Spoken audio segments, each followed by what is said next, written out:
तो एक बार की लीला कि श्री गोरीलाल बिहारी जी सुबह सुबह मंगला में दूध भोग पधराया गया, और दूध भोग के बाद में थोड़ी देर चिंतन करके आचार्य जब पुनः गए भीतर, तो भीतर जाकर के देखा कि ठाकुर जी और किशोरी जी दोनों दूध में नहाए भये हैं, ऊपर से नीचे तक पूरा दूध फैला रखो अपने ऊपर।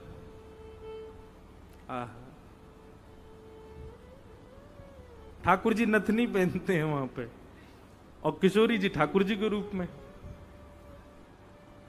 तो बहुत ध्यान से सुनो, दोनों दूध में सने भये ऊपर से नीचे तक। आचार्य चरण ने प्रणाम किया, बोले जय जय, जे कहा लीला करके आए हो हैं, दूध पीवे की जगह नहा लिए सवेरे सवेरे।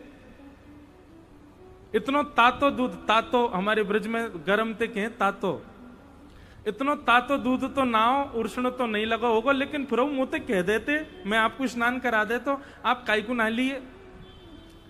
सो ठाकुर जी बोल पड़े। ठाकुर जी बोले अरे ये श्री जी बड़ी भोरी हैं हमारी। आचार्य चरण बोले कहा भयो ने बताओ तो सही। तो ठाकुर जी लीला बता रहे अपने आप ही। ठाकुर जी कह रहे हैं, बोले मैं श्री जी को दुग्ध पान कराए रहे हो, सो श्री जी अपने होठ के पास दूध ले जाओ, फिर मुझे कहें ए दूध तो लाल लाल सो दिख रहा है, दूध में कछु पड़ो है, ऐसा लग रहा हो कि कछु लाल लाल सो का जामे।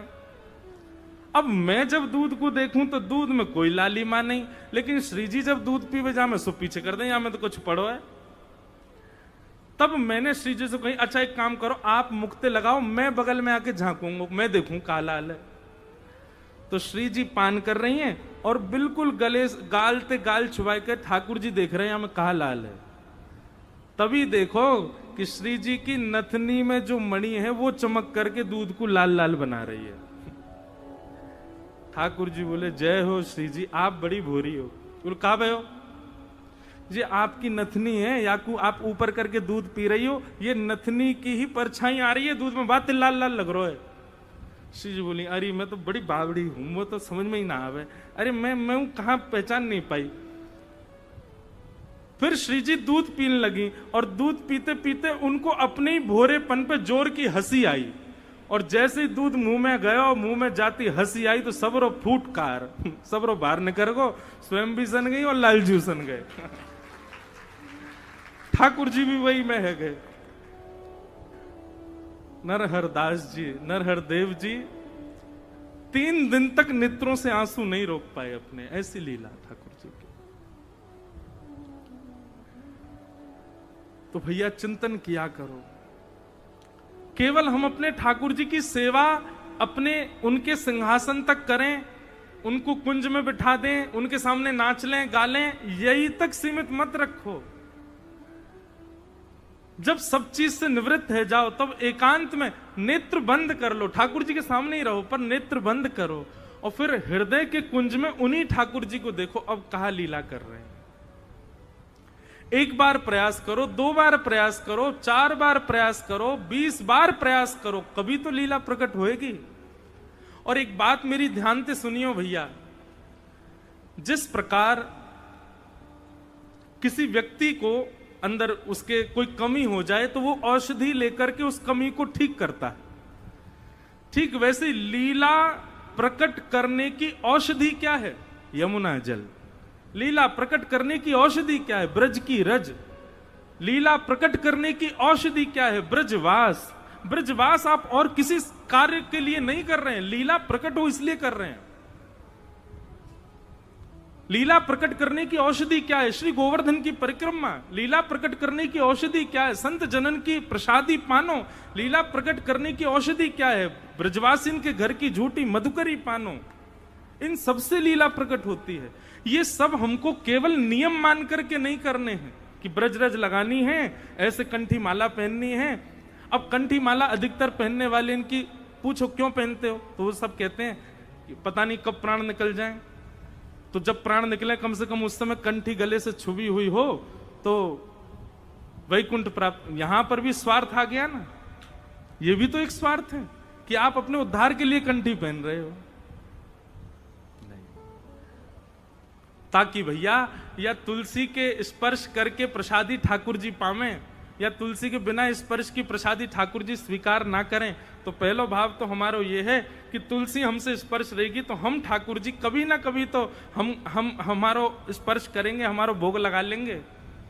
और दूसरा भाव, तुलसी धारण इसलिए करनी है ताकि तुलसी के नित्य धारण करने से चित्त में किंचित पवित्रता आ जाए और उस किंचित पवित्रता से ठाकुर जी की कोई लीला दिख जाए, इसलिए कंठी पहननी।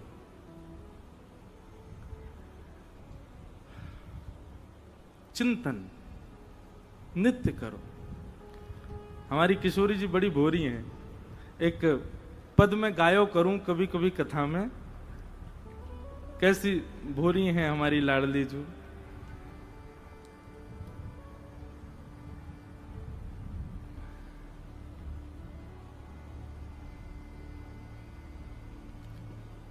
सहज अटपटी बोलनी प्यारी जू की, सहज अटपटी बोलनी प्यारी जू की, सहज अटपटी बोलनी प्यारी जू की, सहज अटपटी बोलनी,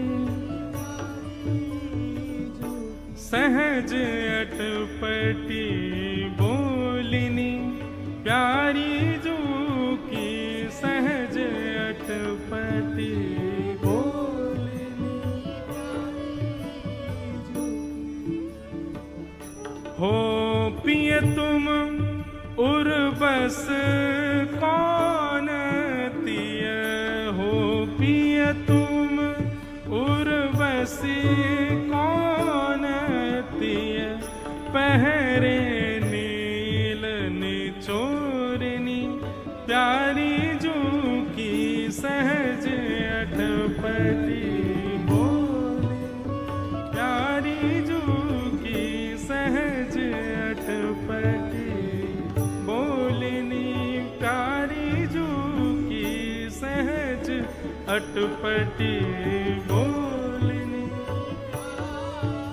हमारी किशोरी जी कितनी भोरी हैं। सब लोग इधर देखो, यहां देखो, कहां देख रहे हो?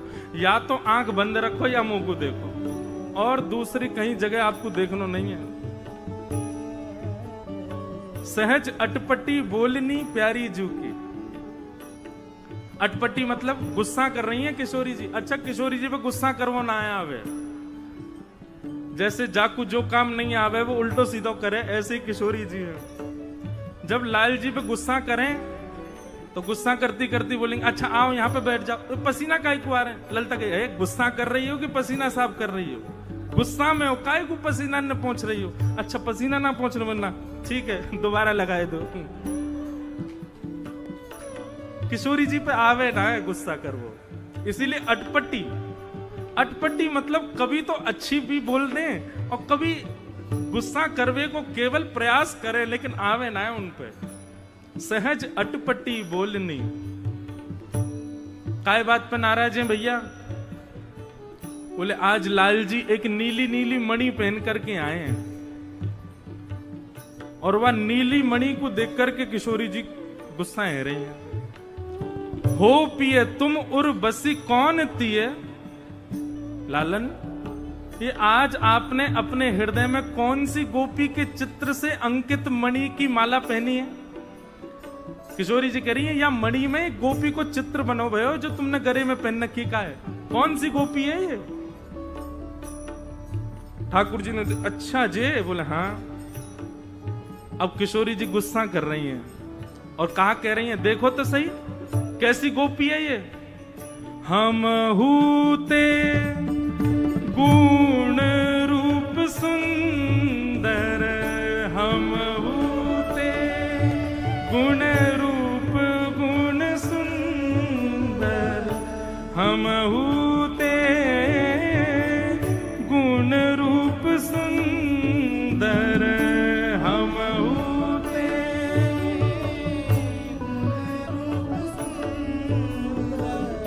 पाई कहाँ बिन मोलिनी प्यारी जू की, पाई कहाँ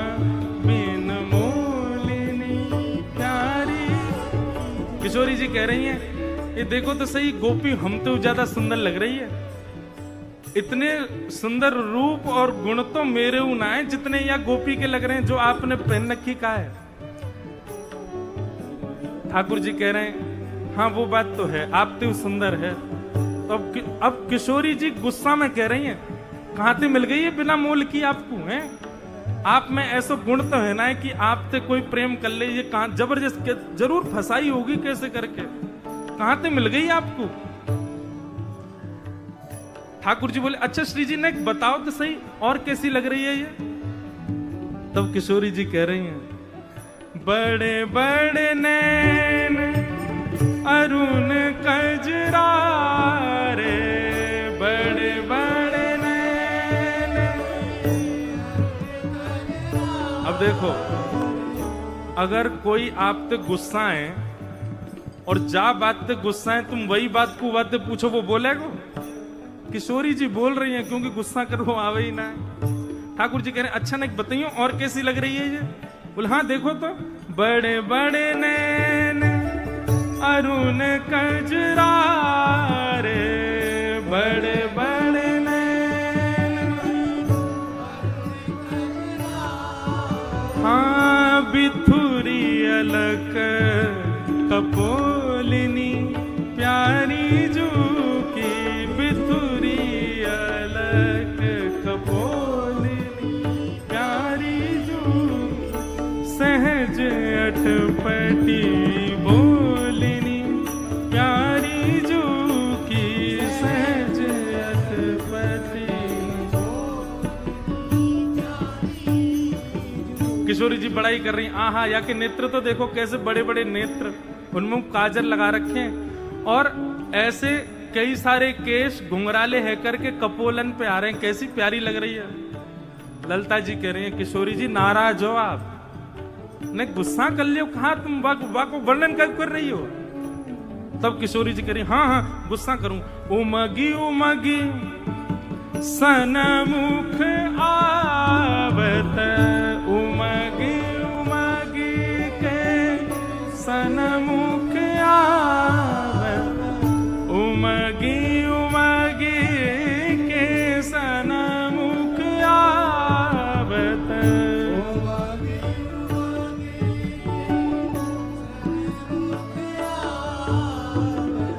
मन भावत कर किलोलिनी प्यारी जू की, मन भावत कर किलोलिनी प्यारी जू, सहज अटपटी बोलिनी प्यारी जू की, सहज अटपटी।